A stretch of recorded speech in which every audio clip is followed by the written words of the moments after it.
एक शहर में एक लड़की अपनी माँ के साथ रहती थी, जिसका नाम ईवा था। ईवा बहुत लाडली थी। ओह हे भगवान, फिर से वही खाना। माँ बार बार एक ही चीज खा खा कर तंग आ चुकी हूँ। बेटा, तुम जानती ही हो हम बहुत गरीब हैं। इससे ज्यादा मैं तुम्हें खाने को और दे भी नहीं सकती। मुझे अपनी गरीबी से नफरत है। ईवा एक छोटे से शहर में अपनी मम्मी के साथ रहती थी। वो अक्सर अपनी मम्मी से बहस करती और उनसे महंगी चीजें मांगती, जो उसकी मम्मी उसे नहीं दिला सकती थी। ईवा को सभी ऐश और आराम की चीजें चाहिए थी, पर उसके लिए मेहनत करना उसे पसंद नहीं था। ईवा के घर के पास थोड़ी दूरी में एक नदी थी। जब कभी ईवा अपनी मम्मी से झगड़ा करती, वो यहाँ पर आती और उसके किनारे बैठ जाती। मुझे बहुत भूख लगी है। मम्मी के साथ लड़ने से पहले मुझे वो बकवास खाना खा लेना चाहिए था, है ना? भूख से निढाल ईवा उन झाड़ियों के बीच कुछ ढूंढने लगी। जैसे ही वो बेरीज को चुनकर तोड़ रही थी, ईवा को एक और आवाज सुनाई दी। ये तो कभी नहीं सुना मैंने। इतनी छोटी सी खूबसूरत कश्ती ईवा ने पहले कभी नहीं देखी थी। हाँ, वाओ! ईवा हैरान थी, पर साथ ही वो खुश भी थी।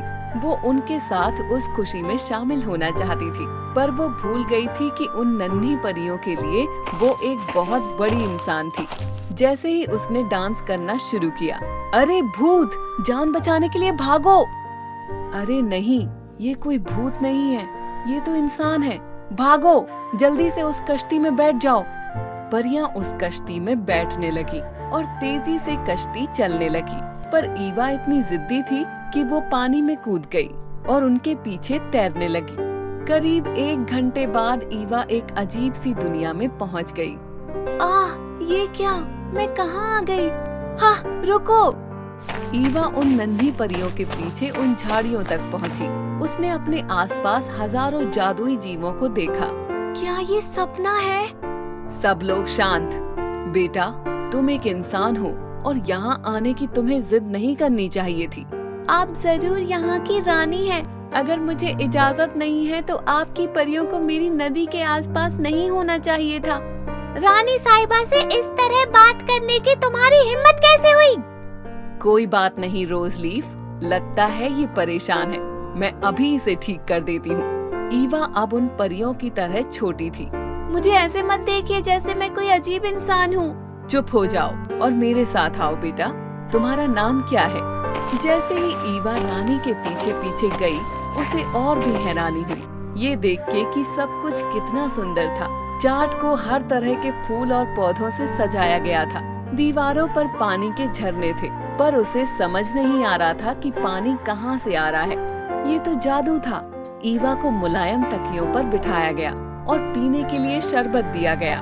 मेरी बच्ची, क्या तुम परी रोज़लीफ के साथ परियों की दुनिया में सैर पर जाओगी? शायद तुम्हें कुछ सीखने को मिल जाए। मतलब मुझे काम करना पड़ेगा? ओह प्लीज, देखिए मैं इस नरम तकिए से दूर नहीं जाना चाहती हूँ। मतलब तुमने कभी काम ही नहीं किया? क्यों करूँ? ये मेरी मम्मी की जिम्मेदारी है कि वो मुझे खाना दे और मेरा अच्छे से ख्याल रखे। ईवा, कैसा लगेगा अगर मैं तुम्हें सर के बाद हमेशा के लिए यहाँ रहने दूँ? क्या तब तुम्हें दिलचस्पी होगी? ओह हाँ, जरूर, चलो चले। ईवा को एक बरामदे से होते हुए हॉल में ले जाया गया। ये क्या? कौन सी जगह है ये? ये कमरा मरीजों के लिए है।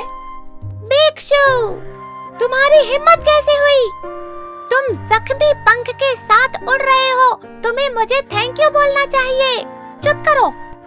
ये तो जख्मी है, फिर भी मजाक कर रहे हैं, क्योंकि हम परी दुनिया में जानते हैं कि यहाँ जिंदगी है। बस इसलिए आपको चोट लगी है और आप उन चीजों को हाथ में नहीं ले सकते हैं जो आपके पास नहीं है।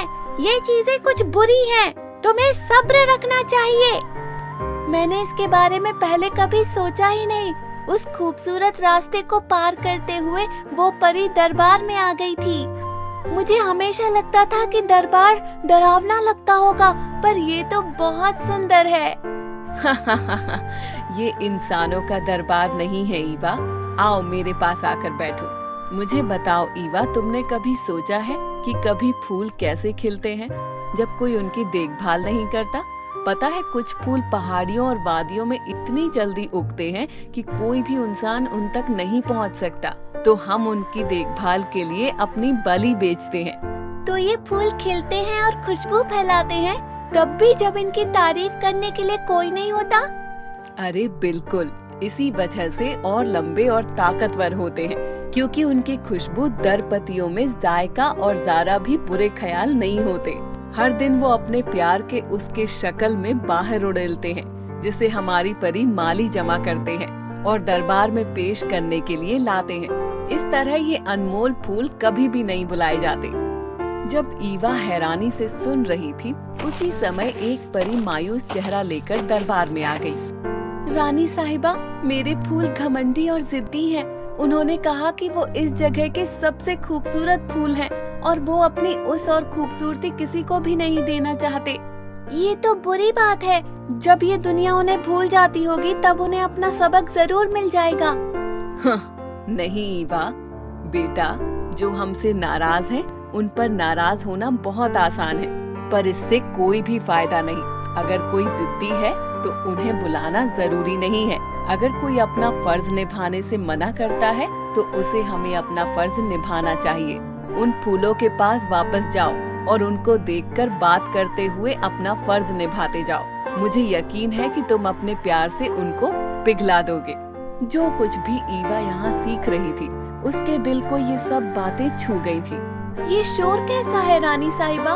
ये जरूर हमारे स्टूडेंट्स होंगे। आओ ईवा, मैं तुम्हें पढ़ने का कमरा दिखाती हूँ। ईवा ने देखा कि नन्ही परियां फूलों के साथ बैठी हैं और फूलों के पत्ते उन्हें अलग अलग चीजें सिखा रहे थे। वो क्या सीख रही हैं? वो तो बड़े पौधे हैं। वो परियां उनके साथ देखभाल करने के लिए बैठी हैं, जैसे कब कलियों को बचा कर रखना है और कब उन्हें खुली हवा में छोड़ना है। ये पौधे उन्हें सिखा रहे हैं कि उनकी देखभाल कैसे करनी है। हाँ बिल्कुल, हम अपनी जरूरतें अच्छी तरह जानते हैं, तो ये हमारा फर्ज है कि हम अपनी जरूरतों को बड़े में उन्हें बताएं और हमारी देखभाल करें। जैसे जैसे ईवा आसपास देख रही थी, कुछ नन्ही परियां नर्सिस से सीख रही थी कि कीड़ों का जख्मों को कैसे इलाज करना है, और कुछ सीख रही थी कि परियों की भाषा को पढ़ना कैसे है। ये सब कितना जादुई है रानी साहिबा। काश मैं यहाँ पर रह सकती। वैसे तुमने अपना वादा निभाया और सर को पूरा किया है। तुम्हें यहाँ रुकने की इजाजत है। तुम पूरा दिन परियों की बन्नों के साथ शरबत पीते हुए और परियों की भाषा सीखते हुए बिता सकती हो। मैं आपके प्रस्ताव की कदर करती हूँ महारानी साहिबा। क्या बात है ईवा। महारानी साहिबा, ये सब कुछ कितना जादुई और सुंदर है, पर उससे कहीं ज्यादा प्यार, देखभाल और हमदर्दी है। इससे आपकी दुनिया बहुत सुंदर कहलाने लगती है। ये सब कुछ मेरी दुनिया में भी है, पर मैं अंधी थी जो मैं ना देख पाई। माँ ने देखा ही नहीं कि मुश्किल हालातों में भी मेरी मम्मी ने कितना सब्र रखा और मेरी देखभाल करने में उन्होंने हमेशा अपना फर्ज निभाया, जबकि मैंने कभी ना उनका शुक्रिया अदा किया और ना ही उनकी कोई बात मानी। समझा कि मेरी मम्मी जरूरतों को पूरा नहीं करती हैं। भले मेरी दुनिया में परियां ना हो, पर हमारे अपनों का प्यार वहाँ पर बहुत सारा है।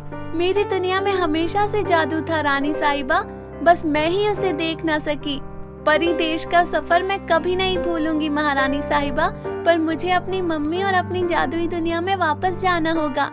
महारानी और रोज लीफ को ईवा की बातें छू गई। महारानी ईवा को इतने पसंद करने लगी कि उन्होंने ईवा को एक जादुई डंडी देते हुए कहा, वो जब चाहे परियों को बुलाकर परिदेश में आ सकती है। ईवा को उसका असली काद में लाने के लिए उसे घर वापस जाने के लिए कश्ती दी गई। सभी जादुई लोगों ने ईवा को अलविदा कहा। वापस घर पहुंचकर ईवा ने अपनी मम्मी को कस के गले लगाया। ईवा की माँ उसे देखकर हैरान थी। ईवा काम में अपनी मम्मी का हाथ बटाती और अपनी जादुई दुनिया में हमेशा के लिए खुश थी। दोस्तों, अगर आपको हमारी वीडियो अच्छी लगी हो तो वीडियो को लाइक करें और आने वाली कहानियों के लिए हमारे चैनल को सब्सक्राइब करें। मिलते हैं अगली वीडियो में, तब तक के लिए बाय बाय, गुड बाय।